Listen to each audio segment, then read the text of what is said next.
In an ever-evolving digital landscape, for your business to thrive, you must adapt or die.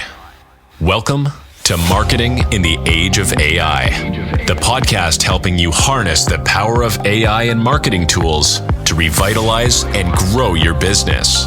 And now here's your host, marketing expert and author of Authentic Marketing in the Age of AI, Emanuel Rose.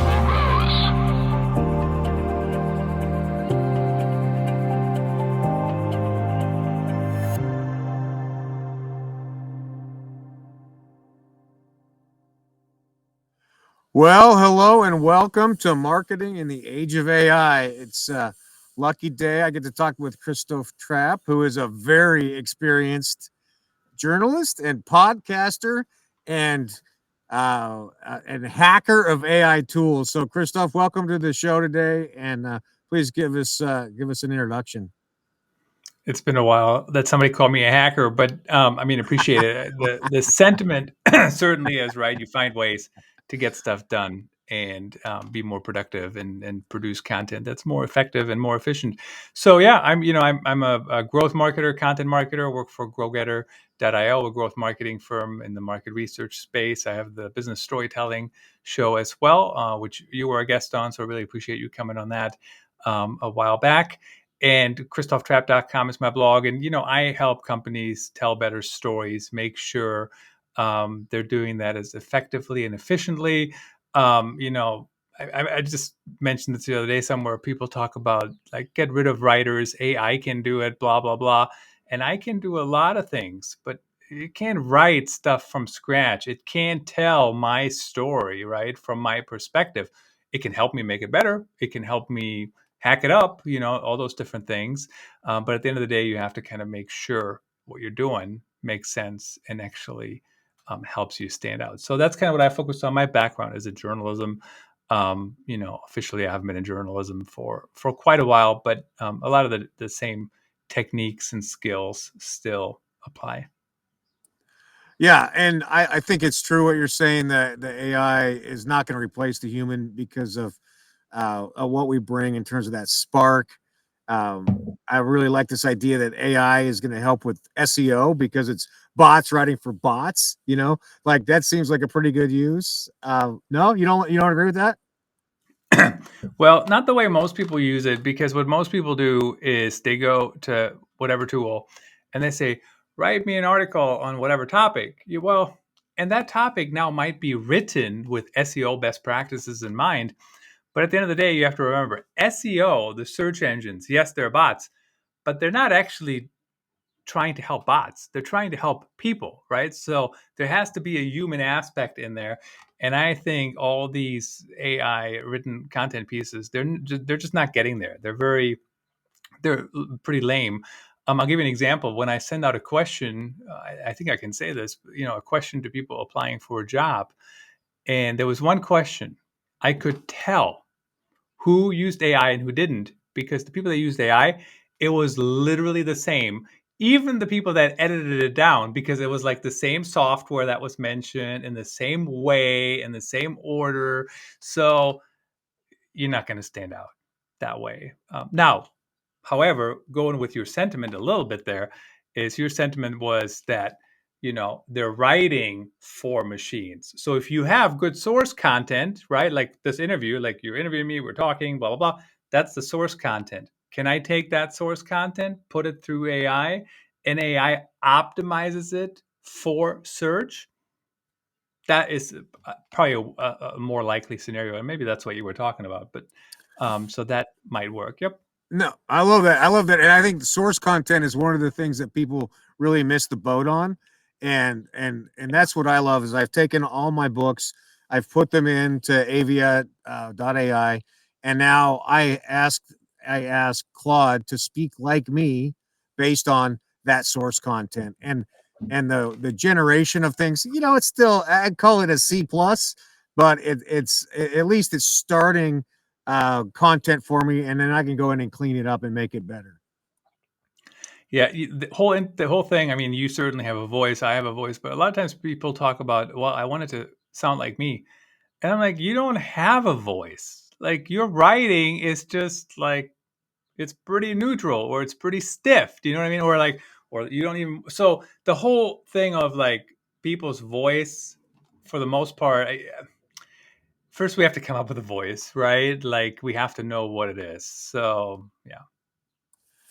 I love it. So, are you using one of the generative tools on a consistent basis right now?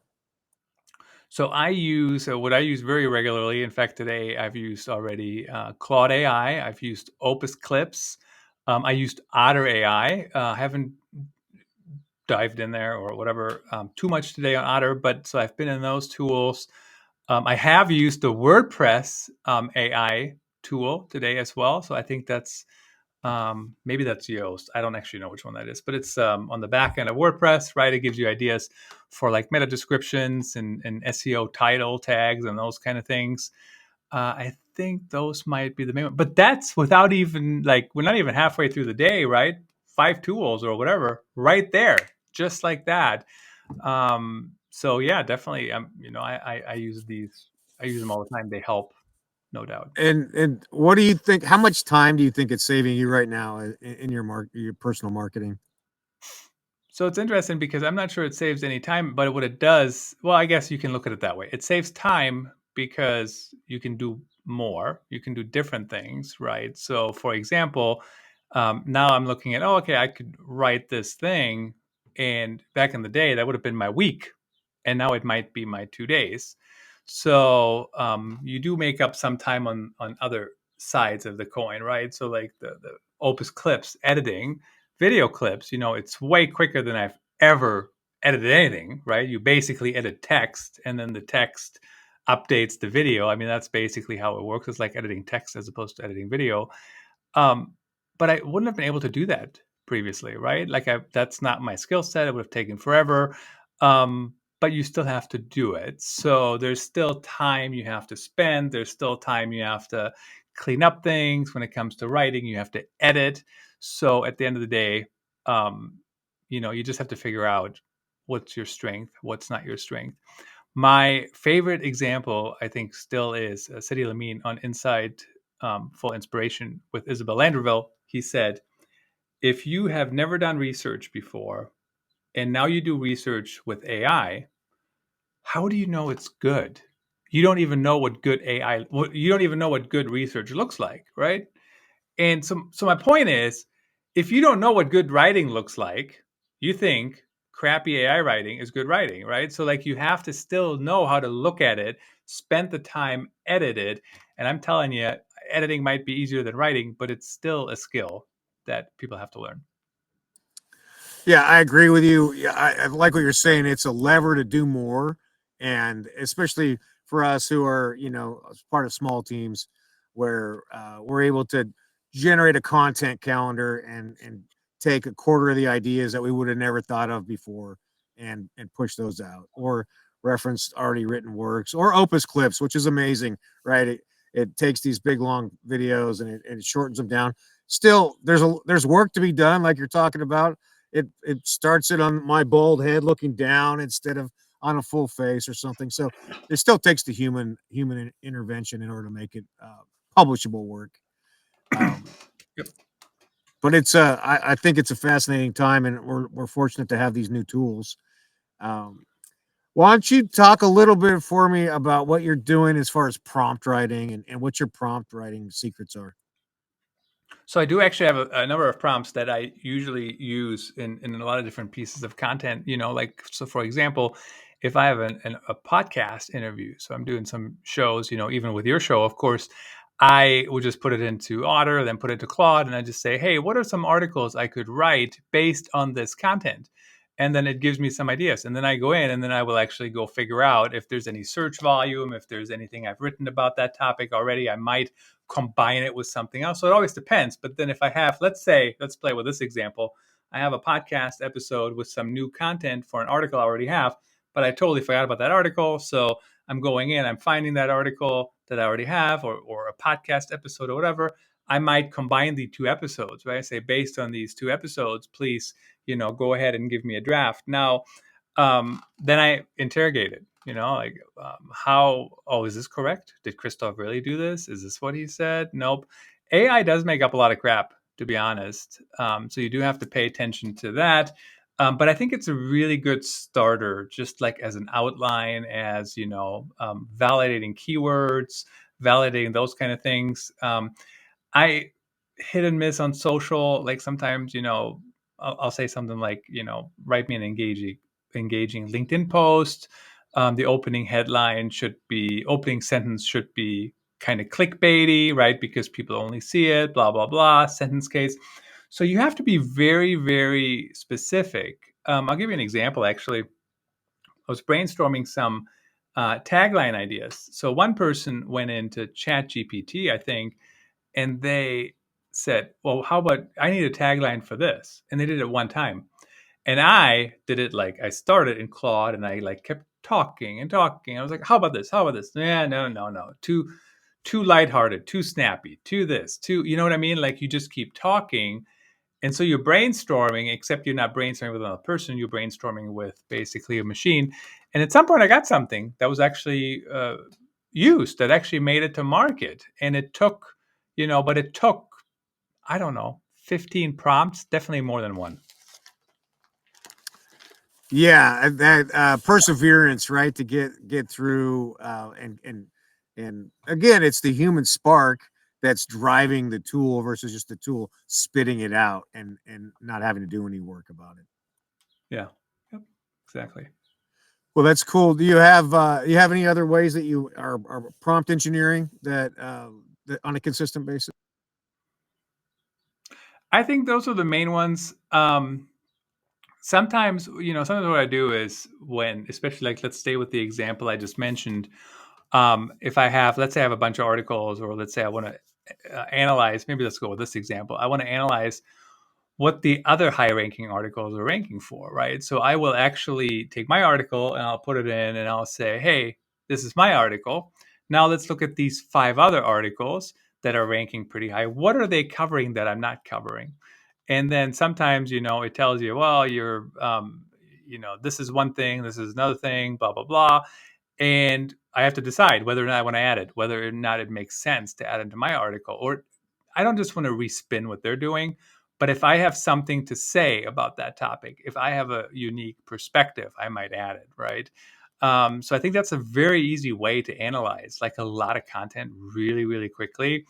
Um, every once in a while, like one other thing I did one time, I thought somebody was ripping off my content, and I still think they kind of were. But so I took their article, I took my article, I put them into Claude, and I said, "Hey, tell me how similar or different are these?" And they say, "Oh, well, they're the same topic roughly, but they cover very different angles." So, it's not, I mean, it is the same topic. So if you look at the article headline, you're like, yeah, that's my topic, but completely different angles. So probably not a ripoff, right? Like maybe the idea came from my article, maybe, who knows, but ideas can come from anywhere.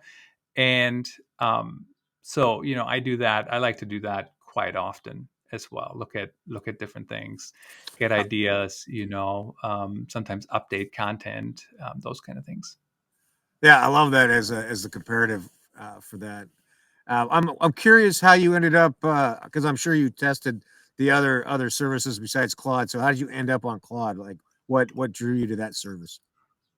So first of all, I mean, there's always a little bit of, like, oh, what's everybody doing? Like, how do I not follow the crowd always 100%? So I think that's part of it, certainly, because I think Chat GPT does some of the same things. I don't know if they did them early on when I actually started doing it, but Claude was recommended by Christopher Penn, who shared with me how you can upload documents into Claude, right? And you can, so that was kind of like the biggest thing, I think, out of the gate. Chat GPT may have done that too. I don't know, maybe if you pay for it. But I think that was the biggest thing.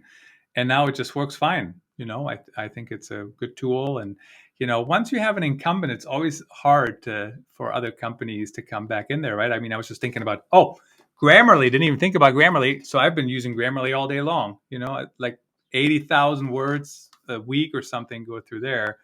Or maybe, yeah, tens of thousands of words every week, that analyzes. And I'm like, how could Grammarly get unseated in my life? I mean, let's just be honest. How could it get unseated? I don't know. I mean, I really don't know, because it looks at everything, right? It looks at my emails, it looks at my um, Slack messages, my articles, no matter what I'm writing in. So at the end of the day, it's kind of like, how would it get unseated? Like, there's no way, right? I mean, there has to be something really unique. So just something to think about too. Once you're with a tool, whoever gets in, and if they're working and that does the trick for you, then there you go. Yeah, that's interesting. It even works for B2B sales right now. They're saying, because everybody's doing their research first, 6 hours of research before they buy a new tool or get a new vendor. Yeah. Uh, 84% of the contracts go to the first company that the person calls, right? Right. So, and then we know these stories from the toothpaste and the shampoo brands, right? Like, nobody changes any of that stuff unless they move houses or get divorced, unless there's some other big changing event in their life. So, yeah, I'm with you on Grammarly. I love it. I also kind of geek out on the little weekly report they send about how many words and what percentage, changes and all that stuff. So that's a fun one. Kind of an external validation also that's I kind of geek out on. Well, that's good. So are there any tools that you're testing right now that you haven't really put into workflow, but you're looking at? Any tools I'm testing? What am I currently testing? I don't think there's anything currently I haven't mentioned already. Sometimes they just kind of pop up. They have to fix so I never just go after a tool, right? I'm like, oh, I need a new tool. Like, I always have to figure out what is the problem I'm trying to solve and how do I get there. So, when I'm reading David Temple's comment here, have you ever used a mashup approach? In other words, write a prompt in one tool and take that response and use it in a prompt in another tool. I can't even think of a reason why I would ever do that. And maybe there is a reason. And David, tell me when you would do that. I'd be very interested to hear that. But I'm just like, why would I do that? Now, what I have done is I have used CopyLime. I don't use CopyLime too much anymore, honestly, but I've used CopyLime for like the outline, right? You just put in a topic and you're like, what should I talk about? And it's actually really good for that. And it's to the point, bulleted, blah, blah, blah. And then, I might I don't use that for headlines, like, at all. For headlines, my headlines are mostly written by me. Sometimes I get ideas, but from Uber Suggest, but I don't think that's AI driven. Just for search results, what people are searching for, and then I might go into Claude and get ideas on how to talk about it on the podcast episode, maybe, or some questions, right? Um, and then I go take the file, put it into Otter. But see, it's interesting too, because none of these things are even prompts, right? Like, Claude is prompts, CopyLime is no. I mean, it's a prompt behind the scene, but I'm not saying anything to it, right? It just does it. Same with Otter. So it's kind of interesting to think about that. But yeah, I use them as they pop up. I use them as I identify issues, things that aren't working. Why is this so difficult to do? And then, once I hit that point, it's pretty quick. I do not make a habit of just testing, because it could be like, you know what I mean? Like, I mean, it could be a full-time job, honestly. For sure. There's new tools coming out pretty much every hour. Are there any resources that you go and like find AI tools, or do you just doing a Google search? You go into Claude? How do you find solutions? Yeah, the marketing artificial intelligence, Macon marketing AI Institute, something like that. Oh my goodness. You can check them out. They have a Slack channel. That's where I usually connect with people when I have questions. Um, you know, and yeah, that's basically it. You follow some of the news, you listen to podcasts. I think podcasts are an easy way to like stumble across things. And the reason I say that is because there's only so much time I think all of us can do active exploration, right? Like, we're looking at stuff and we can only look at one thing at a time, quite frankly. But you can have a podcast running in the background. So like, that's, I think, where a lot of ideas come from. They just kind of, trickle in and seep in, and you can hear about something. And that might be one way, honestly, where there isn't something I'm searching, but it's like It's just kind of like slowly, coming into my universe. So I think that's another reason why people should be doing podcasts, quite frankly. If Well, you do a podcast, if you I do a mean, podcast, it's do on the not, rise, right?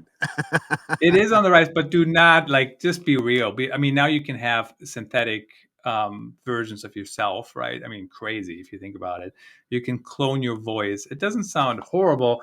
You still have to write the content. So I'm not so sure, Emanuel, that it's easier for me to write the content instead of just coming on and talking about the content, right? I mean, like the stuff we just said, we've been talking about. I mean, how long would that have taken us to write up, right? I mean, longer than 25 minutes. So Yeah, it's always the point that we have to do some work at some point. It can't all just be synthetic. it's true. Yep, David, I haven't used any of those tools quite yet. But yeah, appreciate you tuning in. No worries. Yeah, that's great. Well, good. So where do you think we're going to be in 12 months? What do you see in your magic ball? In 12 months, that is maybe one of the hardest questions ever nowadays, because so AI came around, right? Like early last year, roughly. I mean, maybe late 2022, maybe, if, December. And what's interesting to me is, I mean, that's like what, 15 months ago now, right? Roughly 15 months. Who would have thought that this is where we would be today? I mean, I wouldn't have. And I went to some of these Macon conferences many, many years ago, and all of a sudden it just took off. And I don't know. We will see. We will see what happens. Sometimes you see an explosion of tools, and then you see consolidations of tools, right? So who knows if that's going to happen? If nothing else, I hope it's going to be easier for content creators. I hope it's going to take care of all these bottlenecks that people run into in their companies, and make stuff as easy as possible. And I mean, that's my hope. But how is it going to look exactly? I don't know. We will see. Yeah, I think I'm in the same boat, which is there's going to continue to be an explosion of tools, and we'll see if any, how many of them are useful and how much human impact it takes to make them useful. Yeah, and that's always the interesting thing too. Like you always have to look at the cost too, right? How much does it cost? What is the cost? How easy is it to test it? I am a big proponent of, if you're going to try a software, you should be able to try it. I actually, I get these outreaches all the time, and the worst ones, honestly, are the ones where they send you to like their page and you have to log in and like even sometimes put in a credit card before you do anything. And I'm like, I can't even look at this before I give you my money. That's crazy, right? I mean, like that's just like Grammarly. There's so many people use Grammarly, like the free version, right? I mean, the paid version is way better in my opinion, and useful for what I need it for. But my point is, like, you have to be able to look at it. You can't just buy a rabbit or a cat or a dog in a bag, like. Well, I agree. There's some fundamental marketing that some of these companies have forgotten, and they've created a lot of friction. That's a whole nother topic about all the bad marketing that's going on out there. Another day, Christoph. I really appreciate your time and your insight, and thank you for taking some time to talk about marketing in the age of AI. You bet. Thank you for having me. You betcha.